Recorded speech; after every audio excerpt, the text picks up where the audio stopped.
ಕೇಶವ್ ಶೆಟ್ಟಿ, ಗಣೇಶ್ ಜೈನ್,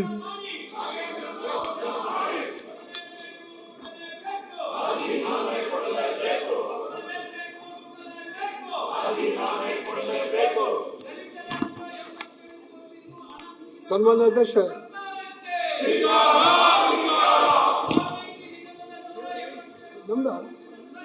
ಹೇಳಿ. ಸನ್ಮಾನ್ಯ ಅಧ್ಯಕ್ಷ, ಯಾರು ಇವ್ರದ್ದು? ಪ್ರಶ್ನೆ ಸಂಖ್ಯೆ 435 ಮಾನ್ಯ ಜಲ ಸಂಪನ್ಮೂಲ ಸಚಿವರನ್ನು ಪ್ರಶ್ನೆ ಕೇಳಲು ಬಯಸುತ್ತೇನೆ ಅಧ್ಯಕ್ಷ.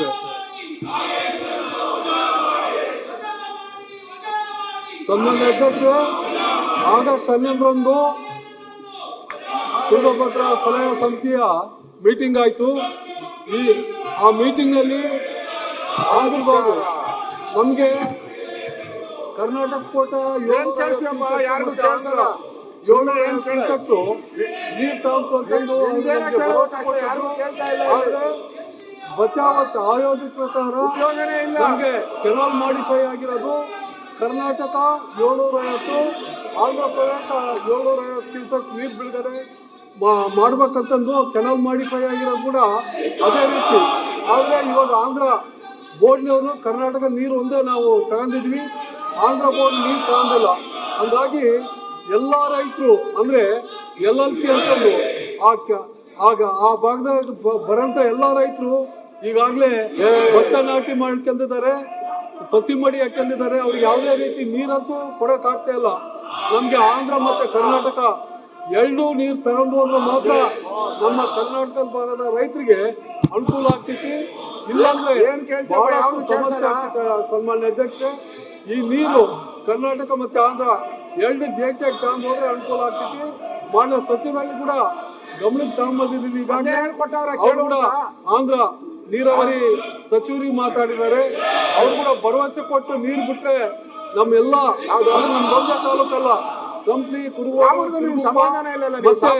ಗ್ರಾಮಾಂತರ ಒಟ್ಟಾಗಿ ಸೇರಿ 4 ಜಿಲ್ಲೆ ರೈತರಿಗೆ ಆಂಧ್ರ ಪ್ರದೇಶದ ನೀರಾವರಿ ಮಂತ್ರಿಗೆ ಕರೆ ಮಾಡಿ ಎರಡು ಕೂಡ ಹೊಂದಾಣಿಕೆ ಮಾಡಿ ನೀರು ಒಯ್ಯೋದ್ರಿಂದ ನಮ್ಗೆ ಅನುಕೂಲ ಆಗ್ತದೆ. ಮಾನ್ಯ ಅಧ್ಯಕ್ಷರೇ, ಅವ್ರು ಹೇಳ್ತಕ್ಕಂಥದ್ದು ಎಲ್ಲವೂ ಸತ್ಯ ಆಗಿದೆ. ನಾನು ನಿನ್ನೆ ಗಣೇಶು ಮತ್ತು ನಮ್ಮ ಮಂತ್ರಿಗಳು ಎಲ್ಲರ ಜೊತೆ ಮಾತನಾಡಿ ಬಿಡಲೇಬೇಕಾದ ಪರಿಸ್ಥಿತಿ ಇದೆ. ಆಂಧ್ರ ಜಲಸಂಪನ್ಮೂಲ ಸಚಿವರ ಜೊತೆ ನಾನು ಮಾತನಾಡಿ, ನಮ್ಮ ಮುಖ್ಯಮಂತ್ರಿಗಳು ಮಾತನಾಡಿ ನಿನ್ನೆ ಅವ್ರು ಮೀಟಿಂಗ್ ಮಾಡಿದ್ದಾರೆ. ಇವರ ಒತ್ತಾಯ 3-4 ಕ್ಷೇತ್ರಕ್ಕೆ ಇಬ್ಬರು ಆಂಧ್ರ ಮತ್ತು ನಮ್ಮದು ಶೇರ್ ಒಟ್ಟಿಗೆ ಬಿಡದೇ ಇದ್ರೆ ಸೊ ಇವರಿಗೆ ನೀರು ಹೋಗ್ಲಿಕ್ಕೆ ಸಾಧ್ಯ ಆಗಲ್ಲ. ಅದರಿಂದ ಅವರನ್ನು ಒಪ್ಪಿಸಿ ನಿನ್ನೆ ಅವ್ರು ಮೀಟಿಂಗ್ ಮಾಡಿ ಭಾಗಶಃ ಒಪ್ಪಿದ್ದಾರೆ. ಇವತ್ತು ನಾಳೆ ಒಳಗಡೆ ನೀರು ಬಿಟ್ಕೊಡ್ತೀವಿ. ಗಣೇಶ್ 3 ದಿವಸದಿಂದ ಕಂಟಿನ್ಯೂಸ್ ಆಗಿ ನಮ್ಮ ಜೊತೆ ಮುಖ್ಯಮಂತ್ರಿ ಜೊತೆ ಸಂಪರ್ಕದಲ್ಲಿದ್ದಾರೆ. ನಾವು ಅವ್ರಿಗೆ ಭರವಸೆ ಕೊಡ್ತಾ ಇದ್ದೀವಿ. 100ಕ್ಕೆ 100ರಷ್ಟು ಅವ್ರ ಸಮಸ್ಯೆನ ಬಗೆಹರಿಸ್ಕೊಡ್ತೀವಿ. ಬಹಳಷ್ಟು ಅಣ್ಣ, ದಯವಿಟ್ಟು ನಿಮ್ ಕೈ ಮುಗಿದು ಕೇಳ್ತೀವಿ. 4 ತಾಲೂಕಿಂದ ರೈತರು ನೀರಿನ ಸಮಸ್ಯೆ ಈ ವಿಷಯದಲ್ಲಿ ದಯವಿಟ್ಟು ಅಡ್ಡ ಬರಬೇಡ. ಸನ್ಮಾನ್ಯ ಅಧ್ಯಕ್ಷ, ಟೋಟಲ್ ಬಹಳ ಸಣ್ಣ ರೈತರಲ್ಲಿರೋದು 1 ಎಕರೆ 2 ಎಕರೆ ಇರೋಂಥ ರೈತರು ನಾವೇನು ನೀರು ಕೊಟ್ಟಿಲ್ಲ ಅಂದ್ರೆ ಆ ಭಾಗದ ರೈತರು ನಿಜವಾಗಿ ವಿಷ ಕೊಡುವಂತ ಪರಿಸ್ಥಿತಿ ಐತಿ. ಇವಾಗ ಸರ್ಕಾರದ ಬಗ್ಗೆ ಸಂಪೂರ್ಣವಾಗಿ ನಂಬಿಕೆ ಇದೆ. ನಾವು ನೀರು ಕೊಡ್ತೀರಂತಂದು ಈಗಾಗಲೇ ಮಾತಾಡಿದಾರಂತ ಹೇಳಕತ್ತಾರ. ದಯವಿಟ್ಟು ಆ ನೀರು ಕೊಡ್ಬೇಕಂತ ಒತ್ತಾಯ ಮಾಡ್ತೀವಿ. ಇನ್ನೊಂದು, ನಮ್ಮ ಹೊಳೆ ಭಾಗದ ರೈತರು 500 ಕ್ಯೂಸೆಕ್ಸ್ ನೀರು ಕೊಡ್ಬೇಕಂತಂದು, ಹೊಳೆ ಭಾಗ ಅಂದ್ರೆ ಕನಕಗಿರಿ, ನಮ್ಮ ಕಂಪ್ಲಿ, ಕುರುಗೋಡು, ಅದೇ ರೀತಿ ಸಿರುಗುಪ್ಪ ಭಾಗದ ರೈತರು ಕೂಡ ಹೊಳೆಯಿಂದ ಕೂಡ 500 ಕ್ಯೂಸೆಕ್ಸ್ ನೀರು ಕೊಡ್ಬೇಕಂತಂದು ಮಾನ್ಯ ಸಚಿವರಲ್ಲಿ ವಿನಂತಿ ಮಾಡ್ಕೊಳ್ತೀವಿ. ಸನ್ಮಾನ್ಯ ಅಧ್ಯಕ್ಷ,